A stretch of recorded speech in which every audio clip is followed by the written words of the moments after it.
David Chen, ang lalaking walang katulad. Kabanata 821. Paralisado, ako, si Zhao Chuang, ay hindi kailanman nagalit dito. Binugbog ko ang taong ito hanggang sa mamatay ngayon at direktang itinapon ito sa dagat. Galit na sigaw ni Zhao Chuang. Ilang tao mula sa Shadowless Villa ang tumanggap ng utos ni Zhao Chuang, at agad na tumayo, at nagsimulang tumaas ang aura sa kanilang mga katawan. Nang makita ito ng lalaking nakasot, sinubukan niyang sugpuin ang masamang espiritu sa kanyang katawan, kung hindi ay madaling mapansin ng iba. Nang makita kong malapit ng mag-away, nakita kong paparating ang isang binata na nakasuot ng Chinese tunic suit, na sinundan ng maraming tao na nakauniforme. May nakaburden na dragon sa kaliwang bahagi ng mga damit ng mga taong ito, at alam ng lahat na miyembro ito ng pamilya ng dragon sa isang sulyap. Napakawalang galang ba sa aking Long family na gumawa ng gulo sa bangkang ito? Sinulyapan ni Long Xingshu si Zhao Chuang at ang lalaking nakasot, at isang invisible pressure ang dumating sa kanya. Matapos makita ni Zhao Chuang si Long Xingshu, ang kanyang pagmamataas ay agad na nawala, at ikinaway niya ang kanyang kamay patungo sa kanyang kamay, dahilan upang ang lahat ay umatras. Master Long, ang aking lalaki ay nasugatan ng taong ito, dapat bang may paliwanag? Tanong ni Zhao Chuang kay Long Xingshu. Nakita ko lahat. Sumulyap si Long Xingshu kay Zhao Chuang, pagkatapos ay sinabi sa lalaking nakasuot ng suit, maaari kang pumunta. Nang makita ito, ang lalaking nakasuot ay nagmamadaling umalis, humarap kay Long Xingshu, medyo kinakabahan ang lalaking nakasuot, sa takot na malaman ni Long Xingshu ang kanyang pagkakakilanlan. Nang makita ni Zhao Chuang si Long Xingshu na hinayaan ni Long Xingshu ang lalaking nakasuot ng suit, kumunot ang kanyang mga kilay, at ang kanyang mukha ay puno ng sama ng loob. Master Long, hindi pa ako nagalit ng ganito sa Huying Villa, at ngayon napakaraming tao ang nanunood, ikaw saan ko ilalagay ang mukha ng Shadowless Villa? Ikaw ang unang nag-provoke sa iyo para sunduin ang mga babae. Dahil hindi ka nahihiya, halika at kausapin ang aking Long family. Bahagyang nanliit ang mga mata ni Long Xingshu, at ang lamig sa kanyang katawan ay nagpang-inig kay Zhao Chuang. Nang makitang ganoon si Long Xingshu, nagngalit si Zhao Chuang ng kanyang mga ngipin, sumangot ng malamig at inakay siya pabalik sa silid, wala na sa mood na kunin ang mga babae. May kaunting lakas ang Shadowless Villa, ngunit hindi pa ito umabot sa punto ng pagsunod sa pamilya ng dragon laban dito. Ang pamilya ng dragon ay isang tunay na nakatagong higanti na may malalim na background. Si Zhao Chuang ay naglakad pabalik, si Long Xingshu ay tumingin kay Sonya at sa tatlo pa, at sinabi sa kanyang mga nasasakupan, hayaan ang ating mga tao na bigyan ng puwang ang tatlong dalagang ito at dalhin ang room card. Nakuha ko. Hindi nagtagal, umalis ang pamilya Long sa isang silid at ibinigay ang room card kay Sonya. Miss, kung meron ka, pwede kang lumapit sa akin anumang oras. Ang pangalan ko ay Long Xingshu. Nagtataka ako kung mayroon kang oras upang uminom ng isang tasa ng tsaa. Ibinigay ni Long Xingshu ang room card kay Sonya at nagtanong. Wala silang oras. Sa oras na ito, humakbang si David sa harap ni Sonya at ng iba pa, kinuha ang room card sa kamay ni Sonya, at pagkatapos tingnan si Long Xingshu, dinala si Sonya at ang iba pa, nang hindi binibigyang mukha si Long Xingshu. Kabanata 822. Saglit na natigilan si Long Xingshu, pagkatapos ay tumitig sa likuran ni David, nangunot ang kanyang mga kilay. Sino ang lalaking ito? Kilala ko ba siya? Paano ako magiging pamilyar kapag nakita ko ang lalaking ito? Naguguluhan si Long Xingshu. Sa unang pagkakataon na nakita niya si David, nakaramdam siya ng napakapamilyar na pakiramdam, na para bang nakita na niya ito noon, ngunit hindi niya maalala. Kahit na ang Long Xingshu ay isang side branch, si David ay konektado sa pamamagitan ng dugo. Ang ina ni David ay tiyahin ni Long Xingshu, at ang dalawa ay magpinsan. Gayunpaman, sa oras na ito, ang dalawang magpinsan ay walang damdamin, at pareho nilang gustong patayin ang pagkakaroon ng isa't isa. Master Long. Lumapit sina Chen Kun at Xuan Yuancai, bahagyang tumango patungo kay Long Xingshu, at bumati. Napakaloki ng dalawa sa harap ni Long Xingshu. Kung tutuusin, sa harap ng mga henyo ng Long family, hindi sila pwedeng maging low profile. Tumango rin si Long Xingshu, at pagkatapos ay iwinagayway ang kanyang kamay upang hayaang maghiwa-hiwalay ang lahat. Sa loob ng ilang oras na ito sa bangka, ayaw ni Long Xingshu na may mangyari. Hindi ko ini-expect na magiging sikat na sikat kayo. Matapos kunin ni David si Sonia at ang iba pa, maasim niyang sinabi.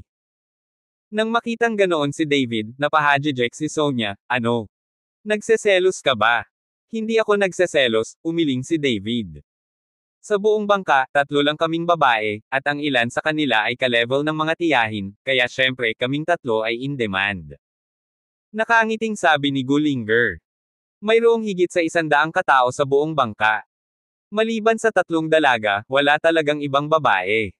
Hindi katakataka na ang daming nanliligaw.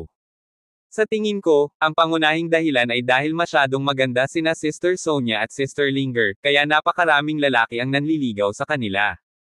Kung lalaki ako, pupunta rin ako para makipag-chat. Matamis na sabi ni Xiaoro. Si Xiaoro ay nagiging mas marunong magsalita, na ginagawang gusto ito ng mga tao. Marahang hinawakan ni Gullinger ang ulo ni Xiaoro, ngunit maya-maya ay tila may naisip siya, at biglang naging pangit ang kanyang mukha. Linger, ano ang nangyayari sa iyo? Kakaibang tanong ni David nang mapansin niyang biglang nagkamali ang ekspresyon ni Gullinger. Wala. Umiling si Gullinger. Naisip na lang niya na pagkatapos mapadpad sa isla ng Soolong, baka hindi na babalik sina Xiaoro at Sonia, kaya nalungkot siya. Nang gustong magtanong ni David, biglang may ilang taong nasa harapan ang hamarang sa kanilang daan. Nilingga ni David ang kanyang ulo at nakitang pinangunahan ni Qin Xiaotian ang isang tao para pigilan sila, at ang kanyang pangalawang kapatid na si Qin Xiaoxian ay nasa tabi ni Qin Xiaotian. David, hindi mo ba inaasahan na dito tayo magkikita? Tumingin si Qin Xiaotian kay David na may pang-iinis at sinabi. Ano sa tingin mo? Nakita na ni David ang magkakapatid na Qin sa hotel, kaya hindi nakakagulat na makilala sila sa bangka. Nang makitang hindi kumaway si David, sumimangot si Qin Xiaotian at sinabing, pinatay mo ang aking panganay na kapatid, hindi ka ba natatakot na makita ako? Sa tingin ko ikaw ang dapat matakot. Kung kaya kung patayin ang kuya mo, mapapatay din kita. Kung gusto mong mawala ang pamilya Qin mula ngayon, maaari mong subukang pukawin ako. Walang pakialam na sabi ni David. Nang marinig ito ni Qin Xiaotian, namula ang kanyang mukha sa galit, at itinuro niya si David at sinabing, anak, masyado kang mayabang, huwag mong isipin na matagal ka naming hindi nahanap, dahil natatakot ang pamilya natin sa Qin. Ikaw, sisirain kita ngayon. Ang bangkay ay 10,000 piraso, at siya nga pala, nakipaglaro ako sa mga babaeng ito sa paligid mo. Kasama ang kanyang pangalawang kapatid na si Qin Xiaoxian doon, si Qin Xiaotian ay hindi natakot kay David, at ang kanyang galit ay patuloy na nag-aalab. Ngunit nang akmang sasalakayin ni Qin Xiaotian si David, hinawakan siya ni Qin Xiaoxian, na nasa tabi niya. Kabanata 823. Second brother. Itong lalaking ito ang pumatay kay kuya, nasa harap niya ito, anong ginagawa mo para pigilan ako? Hindi maintindihan ni Qin Xiaotian, bakit pinigilan siya ng kanyang pangalawang kapatid na maghayganti sa magandang pagkakataon. Nakalimutan mo na ba ang sinabi ng pamilya Long ngayon? Kung gagawin mo ang isang bagay sa bangkang ito, hindi ba iyon makakainis sa pamilyang Long, ngunit hanggat bumaba ka sa bangka, hindi ito makokontrol ng pamilyang Long. Siguro hindi na natin kailangang kumilos sa oras na iyon, at ang pamilyang Long ay hindi papakawalan ba siya. Dumating siya sa isang lugar na ganito, at nagdala pa ng ilang magagandang babae, nililigawan niya si kamatayan mag-isa.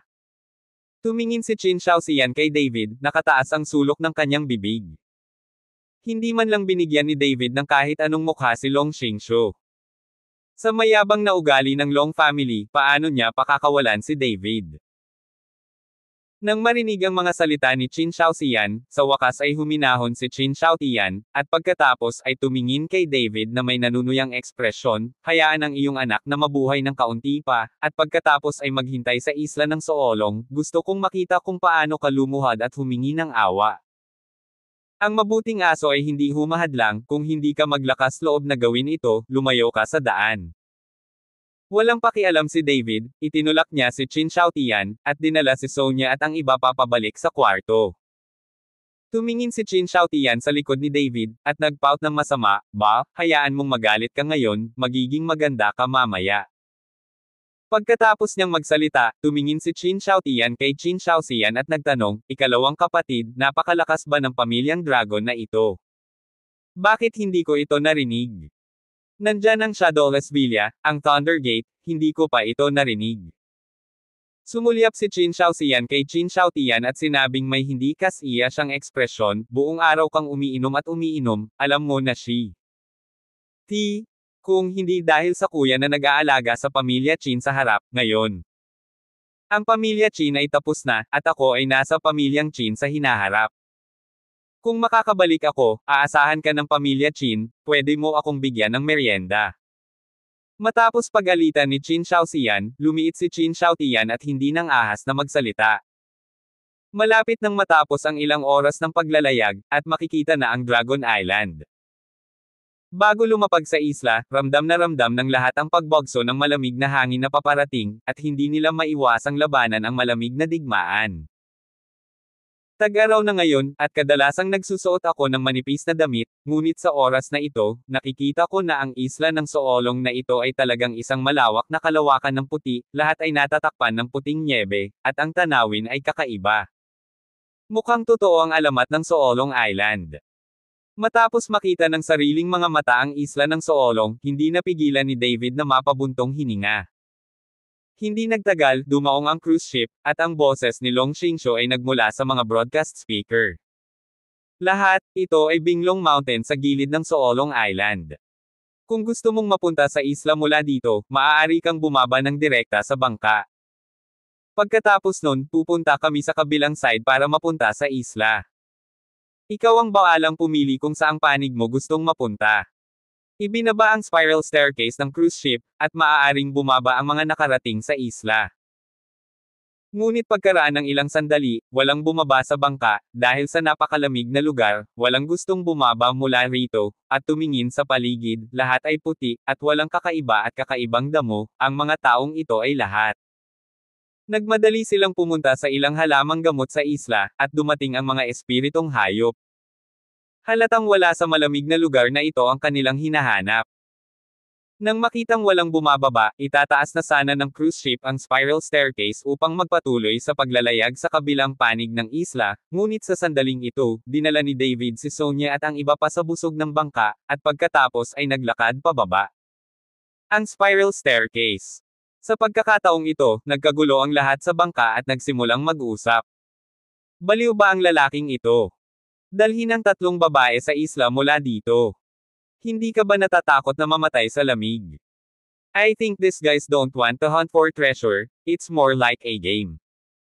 Sino ang pumupunta para manghuli ng kayamanan kasama ang 3 babae? Paano magiging cold ang mga tao? Kapag malamig, hindi malamig kapag may iilang tao na nagsisiksikan, at nakakapag-ehersisyo pa rin sila. Damn! Ang swerte talaga ng batang ito na nagdala ng 3 babae ng sabay-sabay. Matapos panoorin si David na ibinaba si Sonia at ang iba pa sa bangka, lahat ay naiinggit. Kabanata 824. Ngunit pagkababa ni David, pinangunahan ni Xuan Yuangkai ang mga tao na sundan siya. Nang makitang bumaba si Xuan Yuangkai, sumunod din sina Cheng Kun at Zhao Chuang. Nang makitang sumusunod ang 3 demonyong ito, walang sino man sa bangka ang nang-ahas na bumaba sa bangka, ngunit maraming tao ang nag-aalala kay David at Sonia. Pagkatapos ng lahat, ang 3 lalaki ay bumaba sa bangka na may napakalinaw na layunin. Pumunta ang mga babae. Ikalawang kapatid, ano ang dapat nating gawin? Nang makitang bumaba si David sa bangka mula rito, tinanong ni Qin Xiaotian si Qin Xiaoxian. Pagkatapos ng ilang sandali ng pagmumuni-muni, nagngangalit si Qin Xiaoxian, bumaba din tayo. Ang paghihiganti sa pagpatay sa kanyang kapatid ay dapat ipaghiganti. Dahil bumaba si David dito, kailangan din nilang sundan siya. Kapag napatay si David sa isla ng Soolong, walang makakapansin. Tiningnan ni David ang mga taong bumaba sa kanila, at ang kanyang mukha ay naging lubhang malungkot. Ang dahilan kung bakit niya napiling bumaba dito ay dahil ayaw niyang bumaba dito. Umiwas lang si David sa mga tao at kinuha ang mapa para hanapin si Longjing na mag-isa. Kung napakaraming tao, kahit may mapa si David, hindi madaling kumilos, at hindi siya nangangahas na ilabas ang mapa. Kung alam ng lahat na mayroon siyang mapa ng Soolong Island sa kanyang katawan, malalaman niya kung ano ang kahihinatnan kung iisipin niya ito gamit ang kanyang mga daliri sa paa. Kuya Kun? Kuya Kai? Hindi ko ine-expect na sobrang panatikon yung dalawa sa mga babae, pero eksaktong tatlong babae, tatlo kaming isa, gusto ko yung nakapusod at yung pinakabata, kahit hindi pa develop ang figure. Pero medyo malambing, walang sino man sa inyo ang makakaagaw sa akin. Tumingin si Zhao Chuang kay Xiaoro, ang bunso sa kanyang harapan, nanliit ang kanyang mga mata, at malapit nang umagos ang hala. Sina Cheng Kun at Xuan Yuankay ay parehong binigyan ng blankong tingin si Zhao Chuang, talagang hindi nila naintindihan kung pumunta ba ang lalaking ito sa Soolong Island para kumuha ng mga babae o para manghuli ng kayamanan. Gayunpaman, ang dahilan kung bakit sumunod si Xuan Yuankay na bumaba ay dahil siya ay pinabulaanan ni Sonia at ng iba pa sa hotel. At ang tiyengko na iyon ay hindi para sa kapakanan ng mga babae, at hindi rin para sa mukha, dahil lang sa nakita niyang bumaba si Xuan Yuankay, kaya bumaba siya kasama niya. Ang lalaking ito ay mukhang hindi tama kay Xuan Yuankay, kaya gusto niyang laging magkumpara.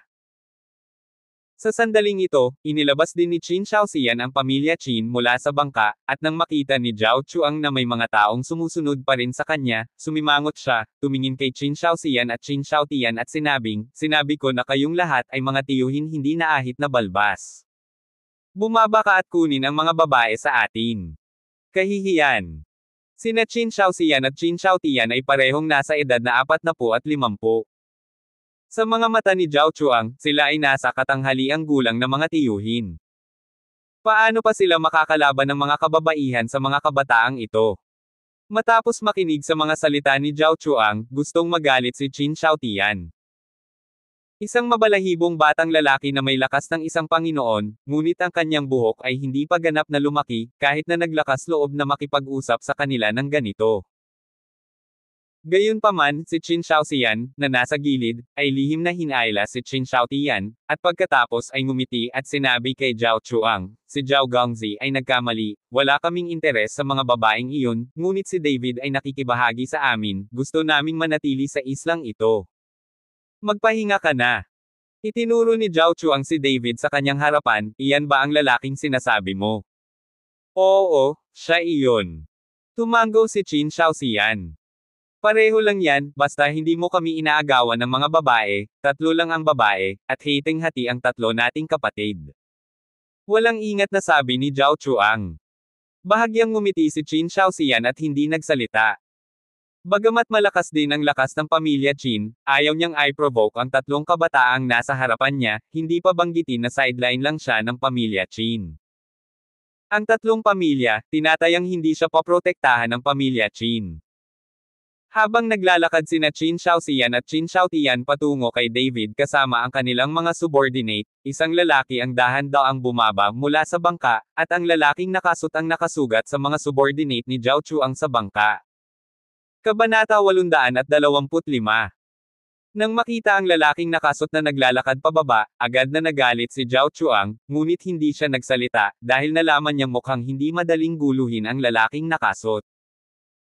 Bagamat sinabi niya na sina Cheng Kun at Xuan Yuankay ay may isang bagay na protektahan siya, ngunit kung sila ay nasa panganib, alinman sa dalawang lalaking ito ay hindi makakatulong, ito ay mababaw lamang.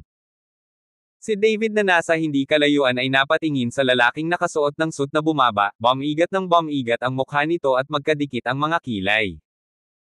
Ang mga taong ito na bumaba ay pawang mga eksperto, at ang mga bagay ay nagiging mas at mas mahirap pangasiwaan.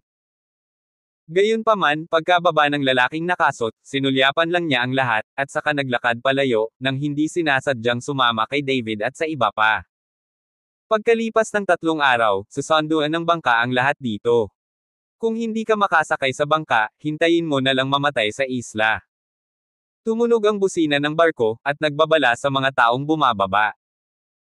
Sa sandaling ito, si Long Xingshu, na nakatayo sa pinakamataas na punto, ay tumingin sa mga taong bumaba sa bangka, at ang sulok ng kanyang bibig ay umangat, kawili-wili, ang mga taong ito ay talagang kawili-wili. Guru, sa tingin mo ba may mga tao dito na hinahanap natin? Ang isang katulong sa tabi ni Long Xingshu ay tumingin din sa mga taong bumaba sa barko, at nagpatuloy, ang dalawang nakakatanda ay hindi, naroon din ang Shadow Lasvilla, Pili Gate, at ang tatlong batang master ng pamilya Xuanyuan. Baka ito ang lalaking nakasot. Sa tingin ko, lagi niyang sinasadyang itago ang sarili niya. Huwag mong hulaan, malalaman mo sa loob ng 3 araw. Pinaikit ni Long Xingshu ang kanyang mga mata, gusto ko talagang makita, kung sino ang pinsan ko na hindi ko pa nakikilala. Beep! Tumunog ang cruise whistle, at dahan-daang umalis ang cruise. Pagkaalis ng cruise, hindi na makapaghintay si Qin Xiaotian na pangunahan ang mga tao na palibutan si David at ang iba pa. Sa pagkakataong ito, hindi rin tumigil si Qin Xiaotian, pinatay ni David ang kanyang nakatatandang kapatid, kaya Sompain.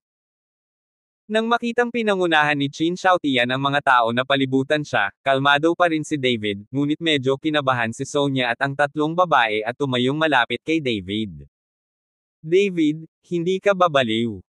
Ngayon sa lugar na ito kung saan ang mga ibon ay hindi she. Hayaan mo akong makita kung sino ang makapagliligtas sa iyo. Ngayon ay ipaghihiganti ko ang aking kuya. Habang nagsasalita, ikinaway na ni Qin Xiaotian ang kanyang kamao kay David. Si Qin Xiaotian, na isang mahusay na master, ang suntok na ito ay nagdala ng napakalaking momentum, at ang hanging kamao ay nagangat ng snow sa lupa na lumilipad. Malamig na sumingot si David, naghahanap ng kamatayan. Ngunit nang ihagis na ni David ang kamao sa kanya, tumalon na si Xiaoro mula sa gilid ni David. Kung gusto mong ilipat si Kuya Chen, daanan mo muna ako. Ang payat na figure ni Xiaoro ay nasa harap ni Qin Xiaotian sa isang iglap. Medyo nagulat si Qin Xiaotian nang makita niyang naglakas loob si Xiaoro na lumaban sa kanya. Sa pag-iisip ng paliwanag ni Zhao Chuang ngayon, maaari lamang bawiin ni Qin Xiaotian ang kaunting lakas. Gusto ko talagang patayin ang Xiaoro na ito ng isang suntok, baka magkagulo itong si Zhao Chuang sa kanya. Binawi ni Qin Xiaotian ang halos kalahati ng kanyang lakas, at pagkatapos ay isang suntok ang bumangga kay Xiaoro. Boom! Matapos ang isang malakas na putok, ang napakalaking shockwave ay naging imposible na makakita ng snow sa loob ng ilang metro sa paligid nilang dalawa, na nagpapakita ng kayumangging lupa. Kasabay nito, ang katawan ni Qin Xiaotian ay lumipad na parang saranggola na may putol na tali. Ang mga panloob na organo ay bumagsak saglit, pinatamis ang lalamunan ni Qin Xiaotian, at isang subo ng dugo ang bumulwak. Pangatlong kapatid. Nang makita ito, biglang tumalon si Qin Xiaotian at nahuli si Qin Xiaotian sa hangin. Nang makitang si Qin Xiaotian ay talagang sinuntok ng isang hindi kapansin-pansing maliit na batang babae, lahat ng iba ay nanatili sa lugar. Lalo na natumingin si Zhao Chuang kay Xiaoro na may mas maalab na mga mata, hindi siya natakot sa malakas na lakas ni Xiaoro. Kabanata 826. Ubo-ubo-ubo. Marahas na umubo si Qin Xiaotian, at pagkatapos ay bumulwak ang isa pang subo ng dugo. Sumugod si Qin Xiaotian sa katawan ni Qin Xiaotian na may pagsabog ng enerhiya, na tumulong sa kanya na makontrol ang pinsala. Damn! Ngayon ko lang nakita na bata ka pa, at hindi mo ginamit ang buong lakas mo. Gumawa ka talaga ng itim na kamay, at pinatay kita. Nagmamadali si Qin Xiaotian. Siya ay isang nasa katanghaliang gulang na tiyuhin na nasugatan ng isang bata tulad ni Xiaoro, na sobrang nakakahiya. Nang akmang sasalakayin muli ni Qin Xiaotian si Xiaoro, si Zhao Chuang ay nagmamadaling tumayo sa harap ni Xiaoro. Hayaan mong linisin ko yung mabahong bibig mo. Isang malaking lalaki ang nasugatan ng isang batang babae. Mukha ka pang sumigaw. Maniwala ka man o hindi, pinunit ko ang bibig mo. Sinumpa ni Zhao Chuang si Qin Xiaotian na may malungkot na mukha. Nagalit din si Qin Xiaotian, nang makitang iniinsulto siya ni Zhao Chuang ng ganito, agad siyang nagalit, ano ka ba, hindi ka lang isang munting master, kaya kitang durugan hanggang mamatay sa isang daliri, what the fuck is nothing? Shadow Mountain Villa, hindi ko pa ito narinig. Nakita ni Qin Xiaotian, na nasa gilid, na sinundan ni Qin Xiaotian si Zhao Chuang at pinagalitan, at biglang kumunot ang kanyang mga kilay. Nang makitang naglakas loob si Qin Xiaotian na pag-alitan siya, ang mga mata ni Zhao Chuang ay puno ng layuning pumatay. Pagkawagayway pa lang niya ng kamay ay pinalibutan agad siya ng ilang subordinate. Sa pagkakataong ito, ang dalawang grupo ng mga tao ay nagtitilian, at ang digmaan ay malapit ng sumiklab, at ang kapaligiran sa pinangyarihan ay lubhang nakapanlulumo. Zhao Gongzi, ang kapatid ko ay naiinip din at nakabuka ang bibig. Humihingi ako ng paumanhin kay Zhao Gongzi sa ngalan niya, ngunit umaasa din ako na hindi kami pipigilan ni Zhao Gongzi sa paghihiganti. Nakita ni Qin Shaoxia na malapit nang mag-away ang dalawang panig, kaya sinundan niya si Zhao Chuang para humingi ng tawad. Sapat na ba ang paghingi ng tawad? Hayaan mo siyang lumuhad para sa akin. Hindi tinanggap ni Zhao Chuang ang paghingi ng tawad ni Qin Shaoxian. Ang mga salita ni Zhao Chuang ay biglang naging sanhi ng sobrang pangit ng mukha ni Qin Shaoxian. Zhao Gongzi, manatili sa frontline ng pagiging isang tao, at makita ka sa hinaharap. Yuhuing Mountain Villa ay makapangyarihan, ngunit ang aming pamilya Qin ay hindi vegetarian. Isang malamig na liwanag ang sumilay sa mga mata ni Qin Shaoxian. Gayunpaman, ang pagbabante ni Qin Shaoxian, hindi lamang hindi nagpatakot kay Zhao Chuang, ngunit agad din siyang naging marahas. Ang iyong pamilya Qin ay isang ibon, ikaw ba ay isang vegetarian? Tingnan natin ang tunay na selyo sa ating mga kamao at paa. Pagkatapos magsalita ni Zhao Chuang, iwinagayway niya ang kanyang kamay sa kanyang mga nasasakupan, ibigay ninyo ito sa akin, at hayaan ang mga taong ito na hindi alam kung ano ang gagawin ay subukan ito. Napakaganda ng aming shadowless villa. Pagkatapos magsalita ni Zhao Chuang, mabilis siyang umatras. Sa lakas ng kanyang munting Grandmaster, natakot siya na baka madurog siya sa lupa ng hininga ng kabilang partido bago siya makakilos. Nakita ni Qin Shaoxia na hindi maiiwasang gumawa ng isang bagay, kaya't iniutos niya, protektahan ang ikatlong anak. Kaagad pagkatapos, ang aura sa katawan ni Qin Shaoxian ay biglang tumaas, at ang nakakatakot na pamimilit ay agad na bumalot sa radius na 100 metro, na parang narating niya ang kaharian ng Huazong. Naramdaman ng hininga sa katawan ni Qin Shaoxian, ang mukha ni Zhao Chuang ay naging sobrang pangit. Palihim siyang lumabas sa pagkakataong ito, at hindi na siya nagdala ng maraming Panginoon.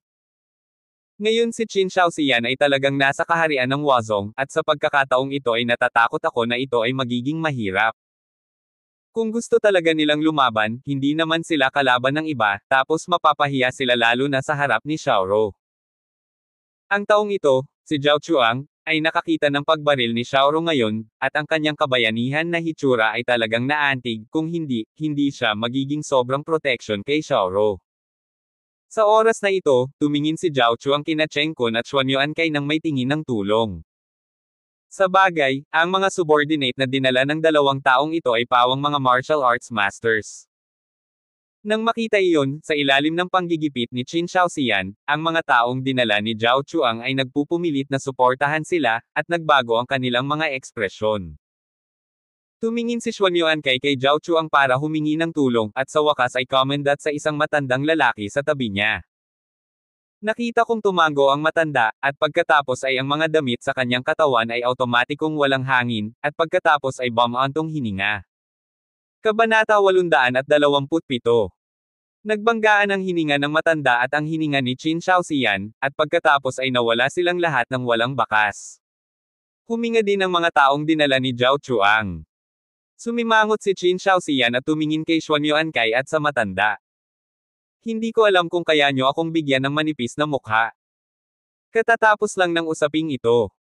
Ang layunin ng aming pagpunta sa Soolong Island ay hindi upang makakuha ng ilang mga bihirang kayamanan. Kung tayo ay mapalad na makita ito. Ang maalamat na tunay na dragon ay mas mahusay. Bakit ka lumalaban at pumapatay sa sandaling makarating ka sa isla?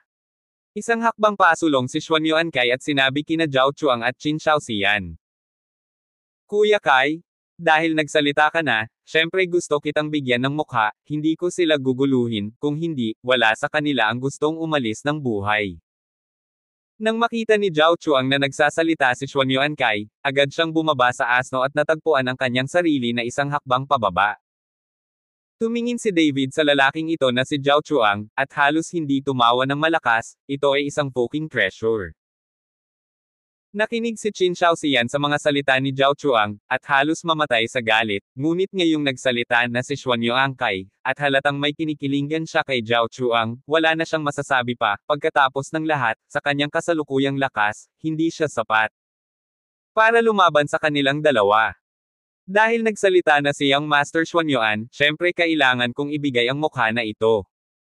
Pagkatapos magsalita ni Qin Shaoxian, tumalikod siya at umalis. Ikalawang kapatid. Nang makita ni Qin Shaoxian na aalis si Qin Shaoxian at hindi naghihiganti para kay David, agad siyang sumigaw na may pagdududa. Pumunta ka. Pinandilatan ni Qin Shaoxian si Qin Shaoxian. Si Qin Shaoxian ay walang magawa at maaari lamang suportahan at sundan ng iba. Ngunit nang siya ay aalis, binigyan ni Qin Shaoxian si David ng masamang tingin, David, tandaan mo, hindi ka maaaring magtago sa likod ng isang babae magpakailanman. Matapos ilabas ni Qin Shaoxian ang mga tao, tumalsik si Zhao Chuang sa direksyon na kanilang aalisan, kung hindi ako nakalusot ng walang master, matagal ko na kayong pinatay. Matapos sabihin ito ni Zhao Chuang, naunawaan ni Na Cheng Kun at Xuan Yuankay na sa lakas ni Zhao Chuang, paano siya hinahayaan ng kanyang mga magulang na pumunta sa isla ng Soolong ng maluwag, at nagdala lamang ng ilang magagaling na master dito. Lumabas ang taong ito, at tinatayang magiging gulo ang Shadowless Villa sa sandaling ito. Pagkatapos ng walang awa na si Zhao Chuang, lumingon siya at tumingin kay Xiaoro na may nag-aalalang ekspresyon, ate, okay ka lang. Napatingin si Xiaoro kay Zhao Chuang at umiling. Hello, ang pangalan ko ay Zhao Chuang. Ngumiti si Zhao Chuang kay Xiaoro at nagunat ng kamay. Gayunpaman, hindi nakipagkamay si Xiaoro, ngunit mahinang sinabi, ang pangalan ko ay Xiaoro, bago tumalikod at bumalik kay David. Tara na, sabi ni David at kinuha si Sonia at ang iba pa. 3 araw lang ang mayroon sila, kaya ang oras ay napaka-urgent at hindi maaaring maantala. Pagtingin sa likod ni Xiaoro, humajejek si Zhao Chuang. Xiaoro, ang ganda ng pangalan. Ungol ni Zhao Chuang. Zhao Chuang, hindi mo talaga gusto ang batang babae na iyon, hindi ba? Medyo nagulat si Xuan Yuankay nang makita niyang ganoon si Zhao Chuang. Walang alinlangang tumango si Zhao Chuang, bueno, sa pagkakataong ito nailipat ko na ang tunay kong nararamdaman. Zhao Chuang? Nakipaglaro ka sa hindi mabilang na mga babae, at hindi ko pa nakikitang may tunay kang nararamdaman para sa iyo. Magkakaroon ka ba talaga ng damdamin para sa isang batang babae? Hindi ko akalain na ang batang babae ay ganap na binuo. Nagtatakang sabi din ni Cheng Kun. Sinulyapan ni Zhao Chuang si Cheng Kun, Brother Kun, bawal kang magsalita ng ganito tungkol sa babae ko, gusto ko ng ganito. Hahaha, huwag kang masyadong magiliw. Kung ibabalik mo ang iyong babae, baka hindi ka magustuhan ng mga tao. Tiningnan ni Cheng Kun si Zhao Chuang ng ganoon, at tumawa. Tinapik din ni Xuan Yuankay si Zhao Chuang sa balikat, okay, ang init ng anak mo sa loob ng 3 minuto, baka pagkatapos ng 2 araw, hindi mo na magugustuhan. Kabanata 828. Hindi, sa pagkakataong ito kailangan kong mahuli si Xiaoro. Pagkatapos magsalita ni Zhao Chuang, pinangunahan niya ang mga tao na humabol sa direksyon na nilisan ni David at ng iba pa. Pagkaraan pa lamang ng 2 hakbang, biglang lumingon si Zhao Chuang kina Cheng Kun at Xuan Yuankay at sinabing, Kuya Kun, Kuya Kai, bawal kayong dalawa na makipaglaro sa mga kaibigan ni Xiaoro, gusto ninyong makipaglaro sa mga babae, maghintay hanggang bumalik kayo. Ibibigay ko ito sa iyo. Ipadala ang 10 at 8. Umalis ka na dito, hindi ako nagsasalita tungkol sa pakikipaglaro sa mga babae, ang lahat ay tungkol sa iyo. Tumawa si Cheng Kun at pinagalitan si Zhao Chuang. Sa orihinal, si Cheng Kun ay bumaba kasama niya, hindi nagmamadali sa ilang mga babae, hindi niya iyon iniisip. Sa kabilang banda, laging gustong matikman ni Xuan Yuankay ang water spirit ni Sonia kapag nakita niyang napakagwapo nito. Ngunit nang makitang sinabi ito ni Zhao Chuang, ngumiti si Xuan Yuankay at sinabing, okay, magsasakripisyo ako para sa iyong kaligayahan. Kuya Kun, Kuya Kai, pagkatapos kong bumalik, yayayain ko kayong dalawa na uminom. Pagkatapos magsalita ni Zhao Chuang, pinangunahan niya ang isang tao na humabol sa kanya ng nagmamadali. Nagkatinginan sina Chenkon at Xuan Yuankay, ngunit ang kanilang mga mata ay puno ng pulbere. Tapos sumunod naman yung dalawa. Kinuha ni David si Sonia at silang tatlo at naglakad patungo sa kailaliman ng may malalaking hakbang. Nang makitang walang sumusunod, inilabas niya ang mapa at sinipat iyon. Matapos matukoy ang direksyon, nagpatuloy siya sa paglalakad. Dahil kakaunti ang mga tao dito, at ito ay puno ng puting nyebe, wala kang makikita, ngunit ang espiritual na enerhiya sa isla ay napakalakas. Nakakamangha ang hangin sa islang ito. Huminga ng malalim si Sonia, bahagyang pumikit, at komportableng sinabi. Nang makita ang hitsura ni Sonia, bahagyang ngumiti si David, subukang huwag huminga sa pamamagitan ng iyong ilong, gamitin ang iyong katawan upang sumipsip ng hangin sa paligid. Kumain si Sonia ng marrow washing pill, para maramdaman niya ang presensya ng espiritual na enerhiya, para maramdaman niya ang lugar kung saan malakas ang espiritual na enerhiya, at ang hangin ay kakaibang sariwa. Hindi mo na kailangang ituro ito, matagal nang itinuro sa amin ito ni Uncle Long. Tumawa si Gullinger sa isang tabi. Sina Sonia at Gullinger ay parehong kumain ng marrow washing pill, ang kanilang mga katawan ay naipanganak na muli, nararamdaman nila ang pagkakaroon ng espiritual na enerhiya, at pagkatapos ay natutunan nila ang pamamaraan ng pag-iisip at binago ang espiritual na enerhiya sa espiritual na kapangyarihan. Mas mabuti pa iyon, mayroong maraming espiritual na enerhiya dito, at maaari nating palitan ang ating pisikal na lakas. Pagkatapos magsalita ni David, bumukas ang mga butas sa buong katawan niya, at sinimulan niyang makuha ang nakapaligid na espiritual na enerhiyang gutom. Si David ay nasa ika-4 na palapag ng panahon ng Inidia, kaya kahit nakaharap niya ang pangalawang ranggo na si Huazong, hindi na niya ito dapat pag-usapan pa. Bilang karagdagan, si David ay may mga kasanayan upang muling magkatawang tao, at maaari rin siyang makipaglaban sa ikatlong ranggo na si Huazong. Hindi ko alam kung kailan ako aabot sa core formation stage. Sa oras na iyon, kahit na ang martial sect ay nasa tuktok nito, ano ang dapat ikatakot? Ang puso ni David ay puno ng pagnanais para sa kapangyarihan, hindi siya kailanman naging sabik sa kapangyarihan. Dahil alam niya na kung mayroon siyang walang kapantay na lakas, mailigtas niya ang kanyang ina at mabayaran ang pamilya Long. Nang maisip niyang mahigit 20 taon nang pinahirapan ang kanyang ina, parang isang karayom si David sa kanyang puso. Nang sakit. Xiaoro, hintayin mo ako, hintayin mo ako. Sa oras na ito, pinangunahan ni Zhao Chuang ang isang tao na humabol sa kanya na humihingal. Bagamat naabot na rin ni Zhao Chuang ang lakas ng isang Grandmaster, sanay na siya sa layaw, at ang panahon dito ay napakalamig, na nagpapahirap sa taong ito.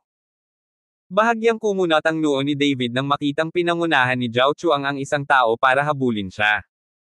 Kung may sumunod sa kanya, napaka-inconvenient para sa kanya na gumawa ng ilang bagay. Xiaoro, hindi ka talaga magugustuhan ng lalaking ito, di ba?